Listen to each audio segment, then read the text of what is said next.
Okay, thank you. Hello, everybody. Thanks for coming. So, this is I have to say, as Kate said, I think this is the 9th of our talks at the moment. So we're ploughing on with them. We've got lots more to come, obviously. And this one is just a little brief history of this Gloucester Civic buildings. Couldn't do wider than that in the time we have. But just a quick run. What is a civic building? There are definitions for it. It's essentially any building designed, used, or intended to be used by national government departments, statutory bodies representing the Crown, or local councils alone or in combination. It can also include libraries, town halls, concert halls, public squares, etc., etc. But this one is just going to focus purely on Gloucester, and we're going to go back to the year dot essentially, and then work our way forward. So, really looking at Gloucester, the military period, we probably all know Gloucester established around about AD 66 after Roman troops abandoned an earlier fort at Kingsholm, and they built a new larger legionary fortress to the south of Kingsholm on higher ground, which of course later became Gleven. Inside the defences, they had lots of internal space, barrack blocks, granaries, workshops, stores, and other buildings. They were divided by two main roads. So they had the Via Principalis, which is running between the east and west gates, and the Via Pretoria running between north and sort of south gates. And obviously where they met, there's a little cross, and of course that's where we get the cross still from Gloucester today. At the centre of the whole fortress was the Principia. This was the legionary headquarters building, which had a courtyard hall, offices, and a chapel where the legion standards, the aids, were stored. Initially, we know this was built of timber, but later was built in stone, as with the whole fort. So arguably, this Principia was the first civic building in Gloucester, although technically it was a military command rather than a public one. Around about AD 97, the legion 20th moved on. They went to Usk, and they went to Caerleon. They moved elsewhere, and the fortress became a colonia designated by Emperor Nerva, being known as Colonia Nervania Glivensis. Now, the colonia were a system of sort of self-governing Roman times set up to settle ex-soldiers who, as part of their 25-year service with the legions, received grants of land inside and outside of the city as part of their retirement package. So it's a really good retirement package. And another reason the Romans liked this is because these colonia were set up sort of behind the front line, so it gave them reserve of veteran troops if there was an emergency. They could call on these as well, though it didn't work too well in the case of Boudicca's uprising. As time passed, it didn't happen overnight. As time passed, other traders and craftspeople gradually absorbed into this community, and it came to create quite a thriving town. And that fantastic drawing by Phil Moss, courtesy of Gloucestershire Archives there. That's a wonderful impression of what it might have looked like. Administration of this colonia was by a town council, the Curia, and that was led by elected magistrates, and they were responsible for settling disputes, undertaking civic works, collecting taxes from the area, and then passing these monies on to the estate, although they obviously skimmed some off the top for the use of the colonia. We know from stamped roof tiles that have been found that this council was called the Republica Glevensium, literally Republic of Gleven, or RPG, and it governed the city for well over 300 years. And this is a couple of illustrations of some of the stamped tiles that have been found. Sadly, we don't know anything about individual council members, although sometimes on these tiles you do get other initials, so it could be names of people, but we're not sure about that. So the RPG, they administered the colonia from the Basilica, which is quite a large 100 metres by 40 structure, on the south side of the Forum, which is the town square there, and it was on the site of the old legionary Principia, so they'd had to demolish this and rebuild it. So the advantage of these colonias, there was so much investment being poured into them to make them. So as well as erecting public buildings, so including the Forum, which was basically you see there, public square, 3 colonnade shops and things, the actual RPG provided temples, bathhouses, piped water, drains and sewers. So it exactly took on the form of what a town council came to be, and it was probably a better town council than existed for another 500 years, I suspect. After the legions left around about AD 407, the Romano-British traditions continued. So by this time, the population weren't Roman, they weren't British, they were a mix of this. But, you know, without the Roman infrastructure, this daily life of the city couldn't really support it. And so it gradually fell into decay. And we know that by around about the 600s, the Huici, which is a sub-tribe of the Mercian dynasty, had taken control of the area. And in 679, one of the first things they did was their king Osric founded a monastery at Gloucester dedicated to St. Peter, which was on all this site of the cathedral. And again, this is another wonderful picture. This is courtesy of Richard Bryant, who actually drew it, and I've taken it from the Athelflaed Education Pack for the city of Gloucester. And it shows the northwest corner of the city. Now you can sort of see the St. Peter's, the monastery on the left-hand side. The Roman walls are still there. You can see the distinctive sort of V coming out from that's the north gate. So you've got the split down to London Road and then on to Kingsholm. So some of this stuff was here, but you know, I love this picture because it gives you an idea of maybe what was happening. A lot of the Roman buildings have fallen decay, but people were still living in there. We know that this sort of rejuvenated the town, and by the 900s, it had become quite an important centre for Mercia. It was refortified against the Norse raiders who camped overnight, for a period in 877 AD. But it's refortified by Queen Athelflaeda, daughter of Alfred the Great. Now, we know also by this time that there was an Anglo-Saxon Great Wall, which described as a palace at Kingsholm, and it probably acted as the seat of any local government that was taking place. We also know that there are in salary buildings here included a chapel, and by the time of Edward the Confessor, the Great Hall of the Royal Manor of Kingsholm, which was known, was a meeting place for the King's Council, the Wittangiamut. So that actually raised Gloucester's status, similar to that of Winchester and London. Interestingly, Gloucester isn't listed as a burh, a defended town, but we're pretty sure it is. There's various reasons why it hasn't been listed, we think, maybe just forgotten about, oddly. Moving on to the Norman rule, initially the Norman kings, we know the early Norman kings used the King's Own Great Hall as a royal residence. You know, possibly even, you know, the Domesday Book was ordered from there, although the cathedral stake a better claim to that, I think. But we know that by about 1066, a Motte and Bailey castle had been built in the southwest corner of the Roman walls, probably utilizing what was left of the walls. And this is just a general picture of Motte and Bailey. It probably didn't look anything like that, but we know it was there, possibly on the old Barbican Mound, as it's known as well. By the 1100s, a stone keep had been built, a true large donjon, as they called them, and we know that within 100 years, this whole site had been enlarged into a true castle with a bailey, curtain walls, towers, and gatehouses. Now, the Normans entrusted this to its builder, Roger de Pitras, who was the sheriff of Gloucester under William the Conqueror, and also the constable of the castle. And his family, as hereditary Castilians and sheriffs of the county, dominated Gloucester and its politics for the next 100 years, although the town was actually governed by a reeve appointed by the crown. And again, I make no apologies for showing this fantastic image of Gloucester Castle drawn up by Phil Moss again. I know he says he would do different things to it now, but it gives you the general idea of what this place must have looked like. And you know, one of the saddest things about it is it's no longer there. Can you imagine how great this would be if we had a if Gloucester had a castle like this? It would be truly superb. So the first real building we know the reeve administered the city from was called the Guildhall. Now, Gloucester was a separate hundred in the Shire of the county, and the Guildhall was presumably, it's like this building was used by merchants and tradesmen for business. Now, it was located down Westgate Street between Upper Key Lane and Berkeley Street. And from Speed's map of Gloucestershire 1610, we've got this location of where it is, and we'll look at this a little bit more later. We know technically that Gloucester's civil government began in 1155 when Henry II granted the town borough status. Now, this was really important because it gave the town various privileges, including exemption from certain feudal dues, the right to hold a market, levy taxes, but they had to, in return for this, they had to give an annual rent to the crown. So it's like they called it a farm, so they farmed it out. And we know that as soon as this happened, there was a group of merchants and traders who were all already freemen, and they were keen to gain more control over the town. So they promptly appointed themselves burgesses of the town. There's a little bit, sometimes they overwent a step the mark and the king took it back, but generally this remained. And there's lots of this in the, if you read the Victoria County History of Gloucester, Volume 4, History of the City, there's a lot more detail on this in there. 1194, Richard I granted the borough to the burgesses of Gloucester and the Merchants Guild. In 1200, King John granted the burgesses the right to elect 2 of their own reeves to govern, along with 4 stewards to oversee the reeves. So lots of these early charters and things re-established earlier charters. So it was like it built up upon and gradually got larger and larger. We know by about 1240 there was a common seal of the boroughs in use to validate official documents. This is an image of it.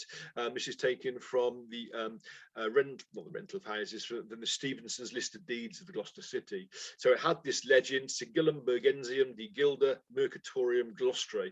Apologies for anybody who speaks Latin. I don't. That's my best guess. Which was basically meant the seal of the burgesses of the Gloucester Merchants Guild. By the 1300s, this guild had expanded again to 12 burgesses, which included 2 bailiffs, 4 stewards, and 6 others who acted for the town and were sworn in as burgesses to the Merchants Guild. So the merchants had a massive control over this, which was partly the driving force for the expansion of the city and how popular it did become. We come tonight to the Booth Hall. It's described as the Booth Hall of the community of the town of Gloucester. It was situated again down Westgate Street, on or near the Guild Hall. Now, it's possibly a separate building within the same block of the buildings, or it might even have been the same building. We don't really know, because these 2 names, Booth Hall and the Guild Hall, were used fairly indiscriminately for well over a century. So they could, so we really don't know what went on in which one. But we know that by the sort of 1349 and 1350s onwards, the Booth Hall was being used for sittings of the 100 Court, which was led by the Shire Reeve, the sheriff of the town, and it was also acting as the borough's civic offices where they needed them. So again, it was quite an important building, and we only wish there was more sort of separation of these, so we knew what they did. I forgot the word I wanted to use then. But also, as well as its administrative functions, the Guild Hall stroke Booth Hall was also used as market halls. We know that one or both was the principal leather market by 1273. By 1396, wool was sold there, being weighed on the official weighing beams. Now, I've got this little picture here, and basically it's a butcher's shop, but it was the best picture I could get of a medieval weighing beam. You can just see it in the background there. So they had official beams. You had to weigh things. It was their weights went. So if your pound was lower than their pound, and you have to take some off, put some more in. So the Booth Hall is first recorded in 1230 when it's mentioned in a demise. Now, this is the term used to describe a property rented to someone for a specific period of time or until the renter dies. And we have this document, and this is it. So it was made between the burgesses and Master Hugh of the Farrier, and relates to the land of the Guild Hall lying between the land that belonged to Ralph of Tuddenham and the door of the Booth Hall. Lots of these early medieval deeds and things reference land they identify it by reference to other people's lands. It's very difficult to get a clear idea of this. It's a real nice document. It's quite decent writing as well. I can't read it completely, but it does name 5 burgesses: Richard the Red, Richard the Burgess, David Dunning, John the Draper, and John of Gosditch or Goosestitch. And these actually start midway on the first line. So if you look on the first line to the left of that little rip, you'll see Ricardus de Rufus, Richard the Red, and then the other names follow on. And if you actually look on the, it is line 4, and it's the 3rd letter in, you'll see Boo Hall there. So that's the Booth Hall. But again, we've got a lot of these. Some of them are very, very, really interesting to read. A lot of them also been calendared in this wonderful book we have in the archives, The Deeds of the Gloucester City by Henry Stevenson. We've got lots of copies if you ever fancy reading them. They're quite good. By the 1300s, there is an inn in this area, possibly called the Bear, but later known as the Booth Hall Inn. Around 1532, it was rebuilt, after which the borough granted it and the inn to private individuals on long leases, although the borough also reserved the use of the main hall and the Great Chamber. They reserved them, we think, for sittings of the 100 Court, the city assizes and the quarter sessions when they rolled into town, and also for the election of city officers at Michaelmas, and possibly the election of the MPs. This is a drawing of what it might have looked like, and again, this drawing is only done in the 1800s. So whether the people are looking at this in, as they know what it looked like or imagine it, we don't know. But it's your classic sort of half-timbered building, as it were. So it must have been quite a nice shape, I think. From the 16th century, we know it's used by visiting companies of players for concerts and performances, by travelling showmen. There were regular events until the early 1800s held there. 1607, the building was enlarged, and then it received separate courtrooms so that the city and county assize courts could sit at the same time, and they must have been quite some days when everything was going on in the building then. 1742, we know it was refaced in brick, although soon afterwards the city and the courts and offices moved to the Tolsey, which we'll look at a little bit in a minute with the next slide actually. It's primarily because they had outgrown the Booth Hall. Afterwards, 1768, the entire site was sold by the borough and it was taken over by the Booth Hall Hotel, which used the internal space as a coach house and stables. And this is an image of it from some of the trade directors at the time. And just to give you an idea of where this was, so this is the 1852 Board of Health map in Gloucester. If you've not seen it, it's a wonderful map. If you're interested, you can find it on Know Your Place, which I'd recommend, which is a free mapping service. We've looked at that before, but you can see there, this is down Westgate Street, just above Shire Hall, just below Shire Hall, I should say, and you can see the Booth Hall in, and also cited the Booth Hall. So, you know, they were probably privy for more information on what was happening there than we were now. Subsequently, Booth Hall was used entertainment value again, venue, I should say. It became the Alhambra Music Hall in 1869, but then in 1876 it became the Royal Albert Hall. It was often used for visiting circuses, which must have been highly entertaining, you know, cramming all those wild animals into such a small building with such a nice food stock around them. It was even used as a skating rink. You know, that's going to, I'd love to find out how they did that, you know, because that's going to be quite expensive to keep ice down there, I would think. From 1907, we know it was used as cinema, and the whole thing sort of gradually fell to rack and ruin, but it survived until 1957 when it was demolished and then sort of started to be incorporated into the new Shire Hall. And this image is just taken in 1957, literally a couple of weeks before its demolition. You know, it's really still a really nice building, you know, and again, it's one of the few buildings in Westgate Street that sort of, you know, could have survived if we were lucky, except for the Shire Hall being building all over it. So this is the site taken on 15th February 1962, looking down on it. Again, it's a lovely old image of Gloucester, Westgate Street, and I don't wonder how many of us here are looking at this remember Wood's Army Navy stores. I certainly do. I remember going in there as a kid. I absolutely loved the place. You know, I'd spend loads of money in there, you know, buying all this second-hand army gear. I would just, one of those places you really wish was still going today. Sadly, it isn't, but it was a wonderful place. The East Gate, now we know that from 1509 to at least 1594, so almost, you know, close on 100 years, the council also held its meetings in a room at the East Gate. We have no idea why this was. The only thing we can think of is it might have been connected with lack of space at the Booth Hall or the Tolsey, or rebuilding of them at any one time. So we really don't know. And lovely image here from the Gloucester Civic Trust of what the East Gate would look like. It was one of the best gates in Gloucester, so presumably there was a room in there. And then Gloucester City Museum, also you can go down and see the basis of the East Gate from the East Gate Chamber on the sort of Heritage Open days and other days. But, you know, we don't know why they did this, you know. I don't know, we just don't know, you know. Moving on to the Tolsey.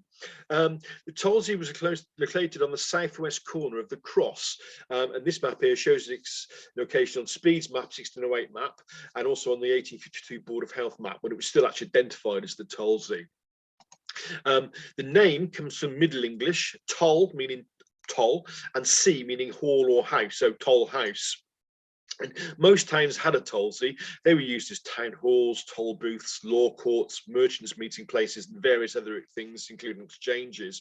And we know that in Gloucester, the city stewards were using it for town business by 1455. So again, it seems to have been quite a well-used building. Again, the Tolsey and the Booth Hall were used for council business at the same time. By this time, the earlier Guildhall, we think, had fallen out. But again, we don't know if there's any differentiation between what went on in each one. So this is something we just don't know and haven't been found. By 1507, the Tolsey was seemingly used as a repository to store deeds of the city, so maybe the city's first archives, and by 1603 it was the venue for all council meetings, so it was obviously larger than the Booth Hall, I suspect.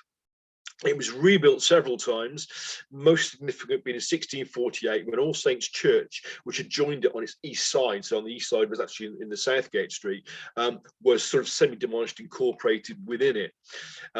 The ground floor of the new build, used by the sheriffs, or the upper floor, which jutted out over a colonnade, was used by the council chamber. And this image, which is drawn for the cross, you can see the Tolsey as the building on the left there. So you can see the colonnade, and the balustrades on the top. So, it's a fairly substantial building. And again, we can only really imagine what it was like and what was inside it, which is a shame because there's no plans for it as such.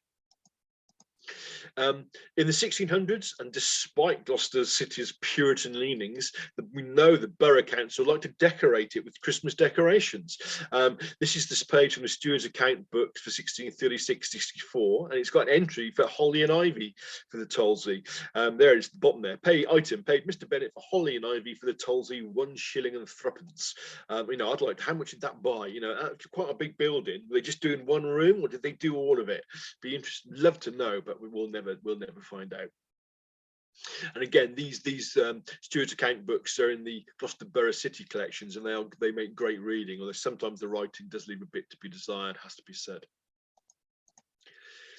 In 1751, the Tolsey, demolished and rebuilt as a classical building in brick and stone dressings, a large impediment on the roof there, which included a carving of the city arms and its insignia.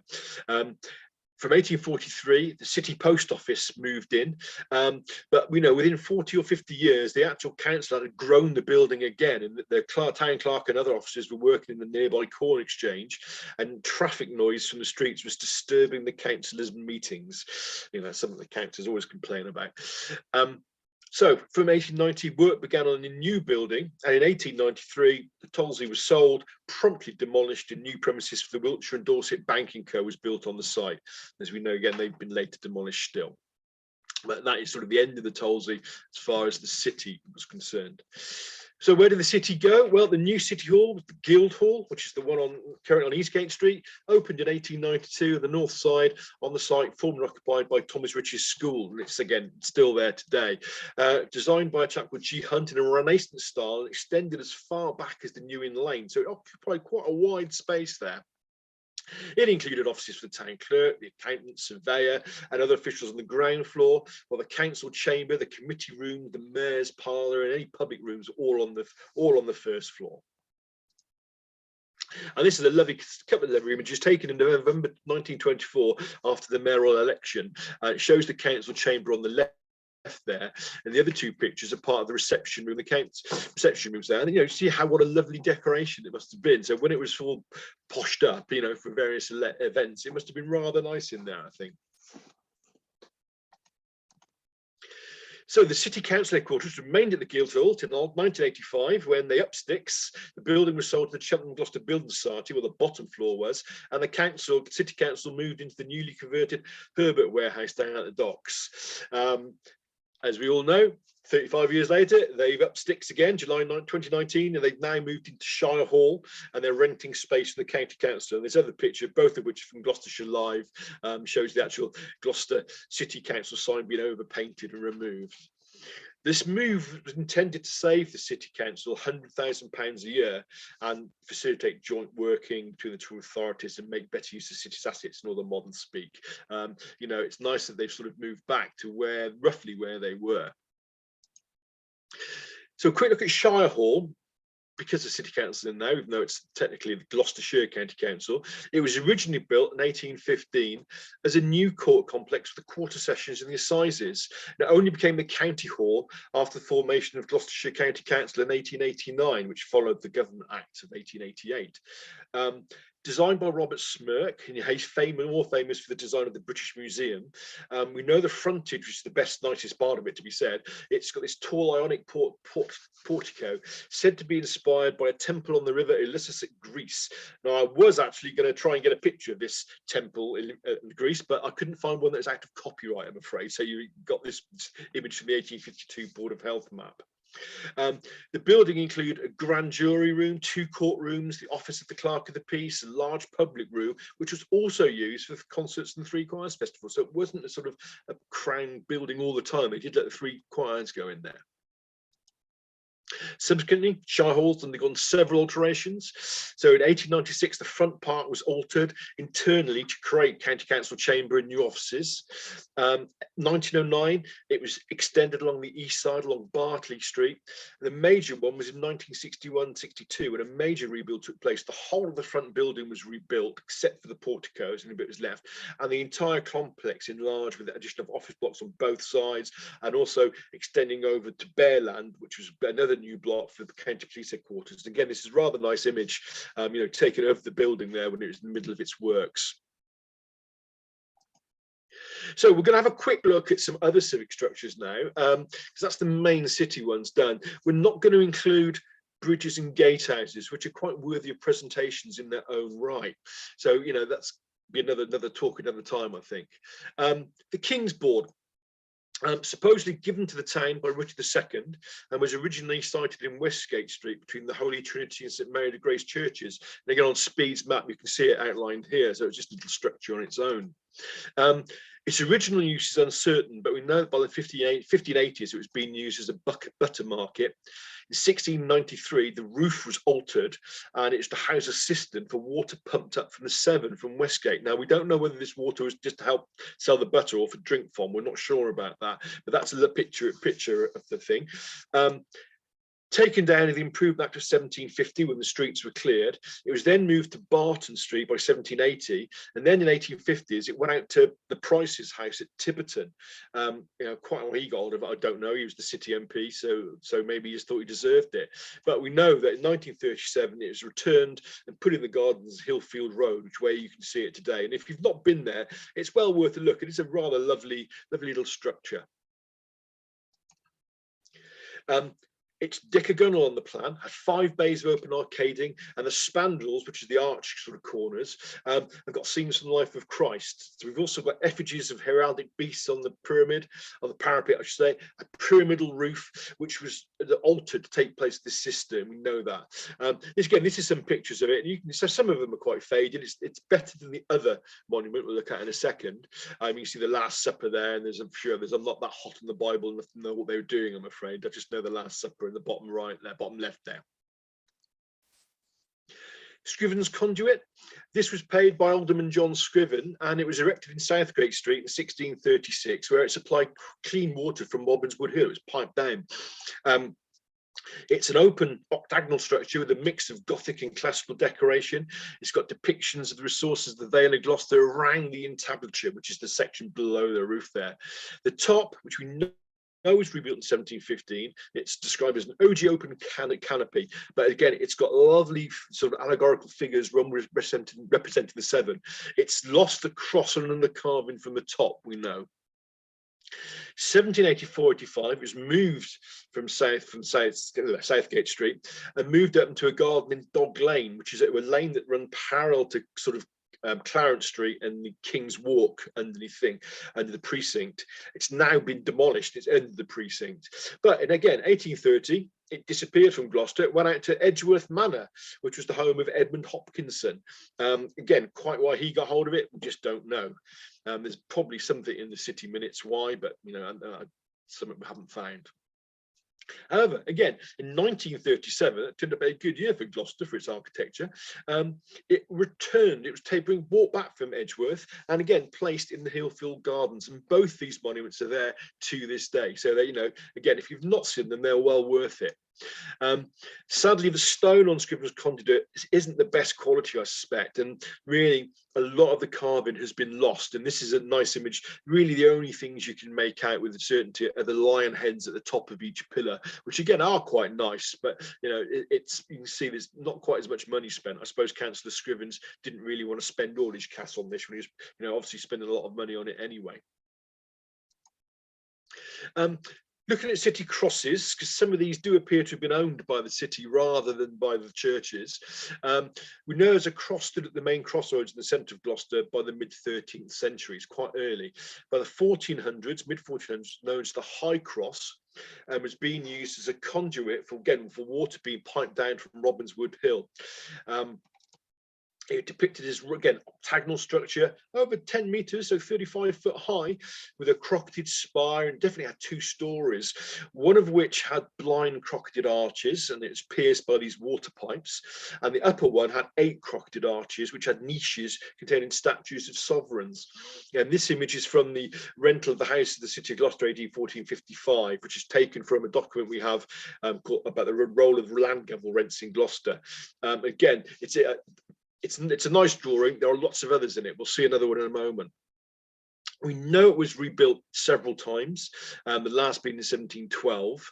And this is another drawing from the same source. You can see it's a little bit better. You see a little bit more detail on this one. The statues in the niches listed as King John, Henry III, Eleanor his queen, Edward III, Richard II, Richard III, Elizabeth I, and Charles I. We know that the Charles I was removed in 1650 or 51 after it had been defaced by parliamentary soldiers, but it had been replaced by a new one by 1660, no doubt in an attempt to curry favour with Charles II. And as we all know, since the Civil War, British kings and queens haven't really liked Gloucester because they know we sort of defeated them, as it were. These monarchs, we think it was this list there, probably because they were the ones who sort of based on the charters of liberties that were granted by the kings. And Queen Eleanor was there because she took over lordship of the borough during her widowhood. So after Henry III had died, Eleanor took over, and so she, that's why she's there. The cross itself demolished in 1751 as part of city measures for clearing obstructions in the streets, which is a shame, really. A shame why it wasn't saved. Ultimately they saved the King's Board and the Scriven's Conduit, but for some reason this cross wasn't deemed worthy of being saved, which is a shame because it would have been a rather elegant thing. You thought they could have moved it down to the cathedral or somewhere, but different times, different places, really, I suppose. We know there are other crosses. Christ Cross by St Kinderberg's Place, that was removed by 1551. It was just basically on steps, again, not too delicate, although there appeared to be crotchets and decorations on the top of it. And we know there was one at Trinity Well, which was a well topped by a cross between Holy Trinity Church on Westgate Street. And again, this little drawing we have of it, again, taken from the same source, the rental of the houses. We know there are at least 4 other crosses in Gloucester. One at St Bartholomew's Hospital, marking, we think, the boundary of the city. One at the Alving Gate, one at one of the Abbey Gates, and another in Cathedral Close. But we don't know. There's not very little known about those. One of the other things city owned was the pillory. So imprisonment for crimes was rare in medieval times, and most convicted criminals were punished by fines and or seizure of goods and chattels. But there were exceptions, and this included the pillory and the stocks. And the pillory was a wooden post and a frame on a platform raised several feet from the ground, and heads and hands of the offenders were put into it, and so they were basically exposed. Of course, once exposed, they're going to get subjected to abuse and all sorts of horrible refuse being thrown from the crowd. And we know the city also had stocks nearby, which was similar to the pillory, but offenders were held by the ankles. Now, I'm not sure, we don't think we know why some people put in the pillory and some people put in the stocks. There must be evidence somewhere around why that was, maybe not in Gloucester, but elsewhere as well. These were placed in this near the marketplace along Southgate Street, and then we know they're there by about 1455. This is Hall and Pinnell's map, and I've actually put these little marks aren't there. You can see the covered market, and then you can see the King's Board, and then we know the pillory and stocks were just above this. The market was a usual pitch for fish sellers, actually, and then there was a covered market which sold wheat. They were still in use there until about the 1800s, apparently. But although by that time, most petty crime was punished by imprisonment in the new city jails, which we'll look at in a subsequent talk, actually. So how did people get to these stocks and the pillories? Well, they were sent to there by the Court of Pie Powders, which was a special court held by the borough on fairs or markets. These courts actually had quite a limited jurisdiction over personal actions for events taking place in the markets or fairs, including disputes between merchants and customers, theft, and also acts of violence. So they were quite important courts. And again, they seem to be quite, it sort of must have been quite an exciting occasion when they had these courts sitting during these fairs. Punishment, again, they would issue typically included fines, which is the most popular, but the pillory and stocks. There's also the option of taking people around the town in the tumbrel, which is a two-wheel cart, and these were basically done to humiliate offenders. Going to be a short talk today. We're coming to the end of the talk in a minute, but I had to include this item.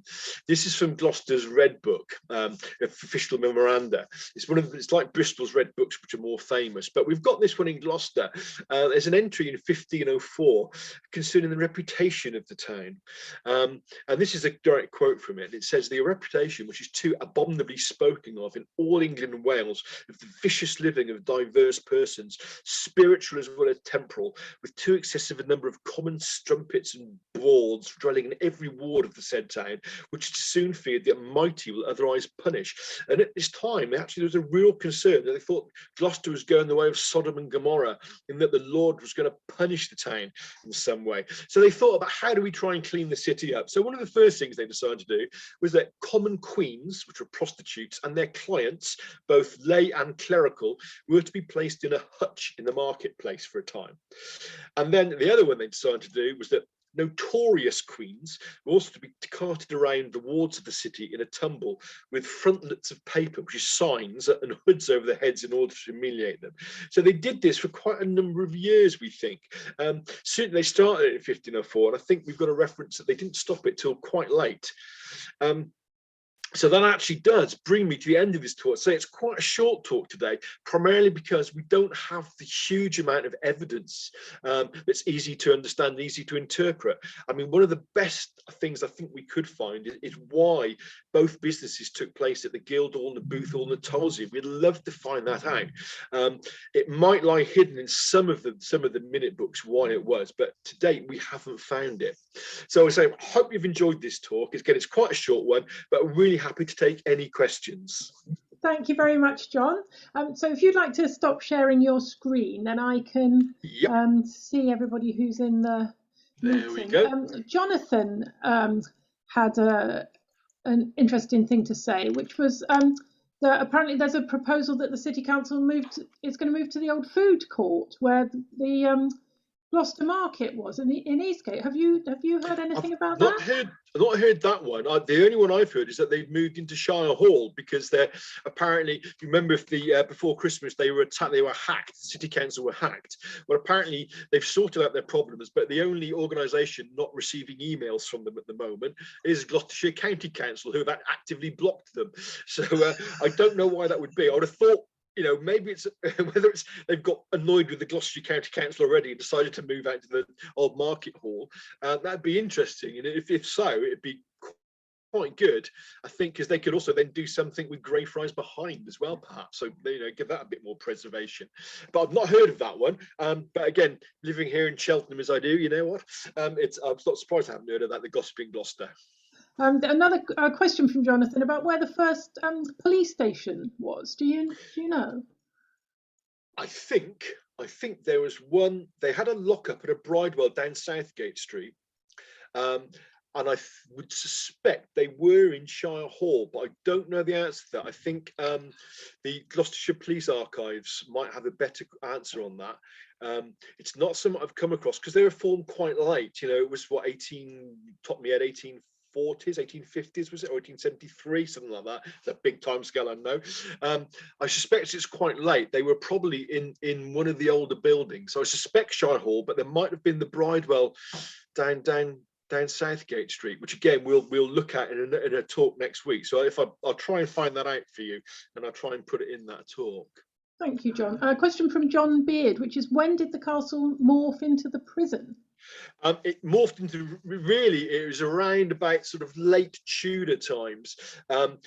I think it was 1450, something like that. It stopped being maintained as a fortress, but was by that time already being used as the county jail for debtors and things like that.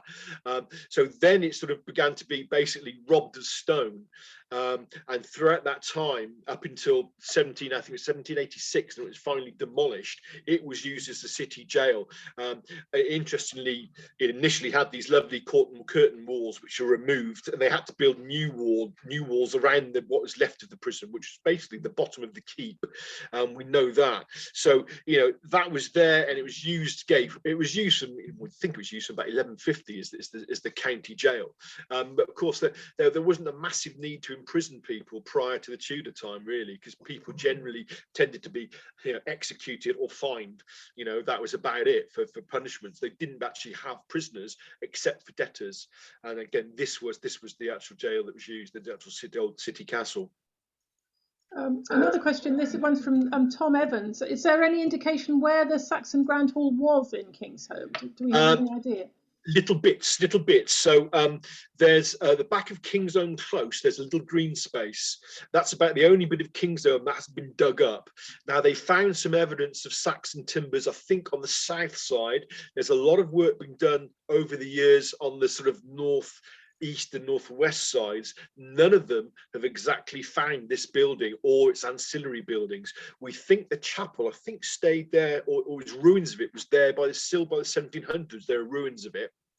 And that's on the back of Kingsholm Square. That's the oldest house in Kingsholm at the moment, which we think is like 1600s. So they're pretty sure it's there, but they've not found it exactly. And again, as soon as that bit of green space in Kingsholm gets dug up, I mean, the archaeologists are going to be in there like a rat up a drain pipe, I would think, trying to find it. What's also odd is they've not, in all the work that's gone on around Kingsholm, they've not actually found big lumps of stone. So this suggests that the only building in stone was maybe the chapel there, and the actual hall was all timber. So it would sort of make sense if it was abandoned, when the Norman sort of kings who were meeting there decided to take up and move to the castle, they might have just completely decayed. So it'd be lovely to find some more evidence for it. But again, it's also the trouble is it's also led on the Roman defences and not the northwest of the Roman defences of the fort there. So it's such a puzzle archaeology, Gloucester, and there is especially puzzling. Thank you. Has anybody else got any questions? If you remember to unmute yourself if you want to ask. You could put your camera on as well so I could see you if you've got something to ask. Let me just check. Doesn't look like it. So, but just before we finish, hang on, there's one from Chris Cherry. Let me just have a look at that. You referred to an uprising early on in your talk. That was a sort of a Boudiccan rebellion, which obviously took place in the east of the county when they raised Colchester, St Albans, and London. Already there was a Roman colonia there, but the troops couldn't fight the masses of the Boudicca's forces, so she sort of basically trashed them. The idea was with these colonia that they were behind the front line, acted as a reserve in case of disaster, where they could, quickly, the Roman generals, could quickly call on experienced veteran troops, albeit in their 40s and 50s, to help try and fight. And say, we know it didn't work very well for that area, but that's the Boudiccan uprising, AD 61, I think it is. So yeah, with lots of information on that online and lots of good books on it. Thank you. Do you know why Gloucester had this reputation as being sort of an immoral and bawdy place? I don't know. I really don't know. It'd be, all we know is they were getting really upset about it. And I've not seen, I imagine there must be references in other sort of medieval Tudor sort of accounts, but don't go to Gloucester, they're a bunch of heathen drunkards, I would say the city's slightly improved by then, maybe not 100%, but it's not too bad. Oddly enough, I feel safer walking around Gloucester than I do Cheltenham nowadays at night, so it's I suspect it was just something they were quite concerned about. You're looking at a time when really sort of people were starting to the Puritans are on the rise. People are worried about things a Yeah. little bit more. So this idea that, you know, God is going to rain hellfire on us if we don't tidy up our act. You know, you've only got to get a kind of sort of burgesses and sort of freemen in the council arguing this, and they're all going to follow suit. And, you know, no doubt they'll have found a way to make some money out of it as well, sort of thing. You know, I mean, sadly, we don't know much about this tumbrel and this cart other than it's recorded, you know, and the hatch on the cross. I mean, Yes, that's wouldn't it? terrible.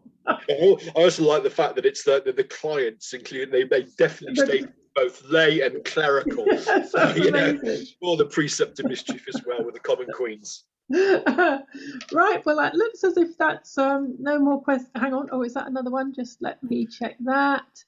Oh no, that's just a thank you. So, all right. Well, thank you all very much for joining us today. Another really good talk, John. Have you got it in the front of your mind what the next one? Yeah, I think the next one is it's going to be on Gloucester prisons, or history of Gloucester prisons and prisoners.